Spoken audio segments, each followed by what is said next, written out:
isn't, don't listen to these people. They're full of it. And I think they need dollar liquidity soon. And I think you'll see it from the Treasury before this year's over in a major way. Janet Yellen, who is in charge, not Jerome Powell. If the Fed didn't cut, I wouldn't be that surprised. I think we're living in a fiscally dominant time. And I think that Janet Yellen is going to try to find a way to buy herself and the United States some more time by giving more dollar liquidity into the market. But the S&P 500 is still up 20%. Bitcoin still up 100%. These are still inflationary times in assets despite rates going up. Gold is still up in the face of a hawkish Fed. I smell bull crap. I don't know if I can curse. I smell bull. They need assets to go higher, especially in an election year where the only thing that actually matters is making sure that the debt crisis the United States is in doesn't collapse this country and the world reserve currency. And that is more Janet Yellen's territory. So she's going to provide the dollar liquidity. Weaker dollar, lower rates, or more liquidity from the Treasury. You also want to own gold, right? That's very bullish for assets. They're going to cause another asset bubble, probably like they did from 2020 to 2022. Bitcoin is the better version of gold. It's the more performant version of gold. Bitcoin is the best expression of currency debasement, in my opinion. It's the only release valve left. It's the only smoke alarm alive today. Hold Bitcoin, it goes up no matter what, because you're talking about a financial system that's untenable, and the only way out is by debasing the currency. Jack Mallers begins his analysis by highlighting a critical dilemma facing the United States. The country can neither afford a stronger nor a weaker dollar. This paradox puts the US in a position where any significant shift in the dollar's value could have far-reaching consequences. A stronger dollar might seem beneficial on the surface, but Mallers explains that it leads to liquidity drying up in the dollar markets.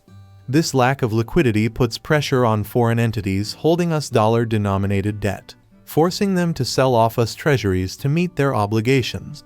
As a result, treasury yields rise, and the solvency of the US itself comes into question. On the flip side, a weaker dollar is no better. A weaker dollar is effectively a stronger yen, which Mallers points out leads to the unwinding of massive carry trades. These trades, where investors borrow in low-yielding currencies like the yen to invest in higher-yielding US assets, are destabilized when the yen strengthens. The unwinding of these trades can trigger a cascade of asset sell-offs, further destabilizing the markets. Please take a little time to like this video, subscribe to the channel, and turn on post notifications for more videos like this. You can also check out our other videos on cryptocurrencies and the overall digital asset space and drop your comments and observations in the comments section below. Everything you do helps with the YouTube algorithm and immensely contributes to the channel's growth. Thanks and enjoy the video. In my opinion, the US cannot afford a stronger dollar. The US now cannot also afford a weaker dollar. What is a stronger yen? A stronger yen is another way to say a weaker dollar. So I don't think the US can afford a weaker dollar. I don't think the US can afford a stronger dollar, which I can explain, but that leaves them trapped.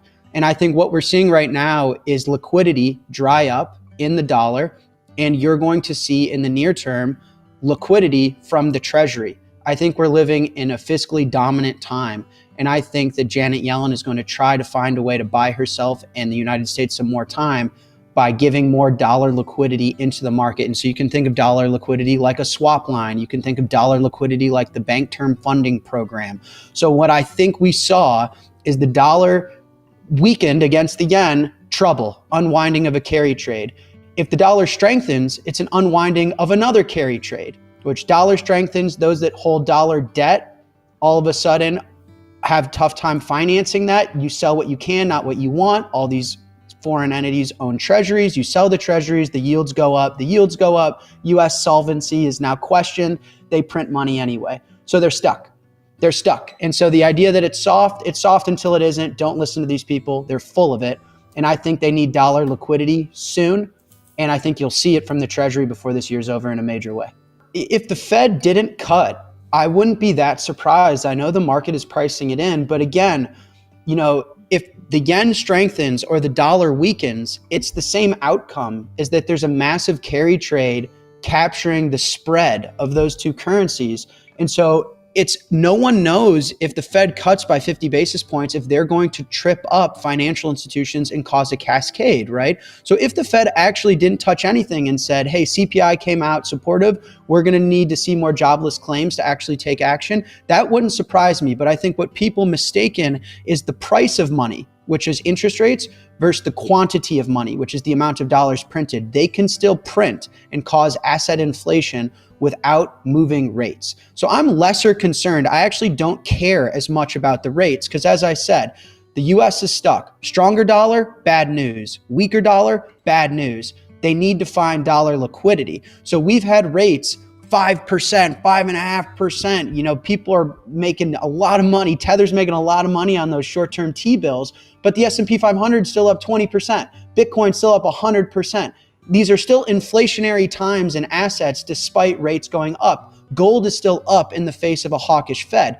I smell bull crap. I don't know if I can curse. I smell bull, right? There's no way that they're actually tightening and they're letting the chips fall where they may and correcting a lot of the leverage and bubble nature of assets. They need assets to go higher, especially in an election year. Listen, the last thing I'll say is if you look at the receipts of the government, how are they funding the interest that they've accrued? How are they financing this debt?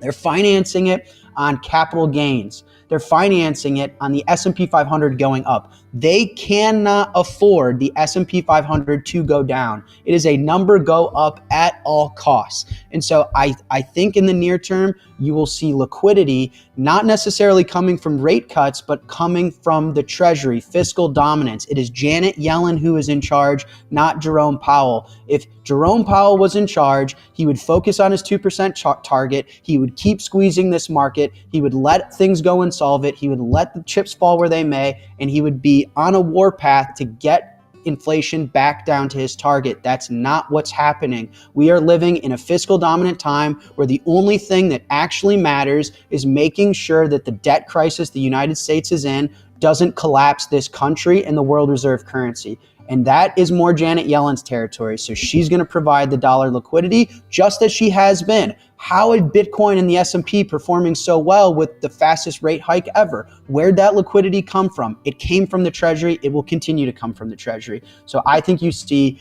higher S&P going into the election. I think you see a massively higher Bitcoin before this year's over. That's my prediction. I'm sticking to it. I think they're scared. I mean, Japan raised by 25 bips and tripped up a cascade of asset sell-off. So the question is, it's like a snow avalanche. You just don't know what is it. 25 bips that's going to tip markets, 50, 100. At what point are you cascading down all the carry trades, all the leverage, and ensuing a financial crisis that, once again, the United States can't afford it. They're in too much debt. They have to finance this debt. They finance it by asset prices. Right. They create these bubbles in assets. A stronger dollar is a problem. Why is a stronger dollar a problem? Where there's lack of US dollar liquidity in the market. It puts a lot of pressure on foreigners that own US denominated debt. If you can't have access to dollars and you owe dollars, all of a sudden you need to finance that some other way. The primary way that foreigners finance that is by selling treasuries. By selling their treasuries, the yields go up. The yields go up. The US solvency, because of all of the debt, is in serious question. And the only way out would be to print money. And in an extreme way, you'd land that all on the Fed's balance sheet. That is why, rates going up, but gold going up, that's not normal. That is emerging market behavior. That is a market saying, we don't believe in the deficits. We don't believe in the fiscal situation. We are scared. We don't believe it. So the dollar going stronger and the dollar liquidity going down, not good. Okay, what about a weaker dollar? Well, a weaker dollar is another way of saying a stronger yen. What happened when the yen strengthened? Not good things. A lot of carry trades unwinded then. So if you weaken the dollar, you're in a really bad spot. That arbitrage trade of borrowing yen, borrowing weaker currencies and buying US assets, that's going to unwind. If you strengthen the dollar, then the sovereign debt crisis is going to unwind. And so you're stuck in a pickle. How do you buy yourself time? You buy yourself time by finding dollar liquidity and So far, it's been through the Treasury. So it's not been through manipulating rates, and it's not been yield curve control or anything crazy like that yet. They've been buying themselves time by Janet Yellen finding dollar liquidity through the Treasury. And so from a high level, that's why you strengthen the dollar, Treasuries sell off, US crisis in are we solvent? You weaken the dollar, same thing. We weaken the Japanese weaken the dollar, quote unquote, strengthen the yen barely, and the S&P 500 was down 10% in a trading day, or whatever, 8%. So hopefully that makes sense. Mallers argues that it is not truly in control of the situation. While Fed Chair Jerome Powell may have a mandate to control inflation, the real power lies with Yellen and the Treasury. Mallers describes this as a period of fiscal dominance, where the primary goal is to prevent the U.S. debt situation from collapsing the global financial system. Mallers is clear: Bitcoin is the best hedge against the current fiscal environment. He sees Bitcoin as the ultimate expression of currency debasement and the only asset that can protect against the inevitable consequences of the U.S.'s unsustainable fiscal policies. Mallers points out that Bitcoin has already outperformed traditional assets like gold and the S&P 500, even as interest rates have risen, a sign that the market recognizes the long-term risks associated with fiat currencies. If we did see a rate cut, it wouldn't surprise me, but if we didn't, it wouldn't surprise me. I think the point is they're scared. Really what, traders are doing is they're arbitraging the difference between Japan at negative rates or zero rates versus the US at whatever, 4, 5, whatever, rates higher. They're arbing that. And so if you bring that window down, you're going to take liquidity out of that trade. So just seeing how much markets got tripped up by Japan at 25 basis points hike, I think it was scary for them. And to answer your further question of, yes, rates this high for much longer is surely going to collapse the economy, you're right. What do they need to buy themselves more time? They just need liquidity. They need dollar liquidity. And I think that's where they're going to go. Like, they could unwind the yen carry trade on the Fed's balance sheet, for example. They can open a swap line, say, here, take as many dollars as you want, sell those dollars, finance the unwind that way, and realize all of that on the Fed's balance sheet. So I think you're going to see liquidity come from the Treasury. But again, under the context of fiscal dominance, you're talking about a Treasury and a Federal Reserve that's focused solely on making sure that the United States debt situation doesn't collapse the world reserve currency. And I think the only way out is through. You can't go up, you can't go down, you got to go through. And through is printing and debasing the currency. It's currency debasement. That's kind of my full thesis. And listen, a stronger dollar, you own right now, like traditional macro. I don't know how many of your listeners are Bitcoiners, but stronger dollar, you want to own gold because rates go up, gold goes up. Why? As we just described, treasuries sell off, yields go up, US solvency is in question, and you want to own gold because they're going to have to print. Weaker dollar, lower rates, or more liquidity from the Treasury. You also want to own gold, right? That's very bullish for assets. They're going to cause another asset bubble, probably like they did from 2020 to 2022. Bitcoin is the better version of gold. It's the more performant version of gold. Bitcoin is the best expression of currency debasement, in my opinion. It's the only release valve left. It's the only smoke alarm alive today. And so my macro thesis has been stronger dollar, bullish Bitcoin, weaker dollar, bullish Bitcoin. How is that possible? It's because the deficits are far too big. They've gone too far, and they're buying themselves time through dollar liquidity at the Treasury. And Bitcoin's gone from 18K to 60K with rates gone up. How is that possible? Someone's providing liquidity for these assets. It's Janet Yellen. So the TLDR for me is hold Bitcoin. It goes up no matter what, because you're talking about a financial system that's untenable, and the only way out is by debasing the currency. Mallers also warns that the US is at risk of becoming more like an emerging market, where fiscal irresponsibility leads to currency crises and loss of confidence in government debt. He draws parallels between the current situation in the US and historical examples of countries that have faced similar fiscal challenges, suggesting that the US could be on a similar path if it does not find a way to address its debt issues. Mallers reiterates his belief that the US is running out of time and options. The fiscal dominance of the Treasury means that the country will likely continue to print money and inject liquidity into the markets, leading to further asset inflation.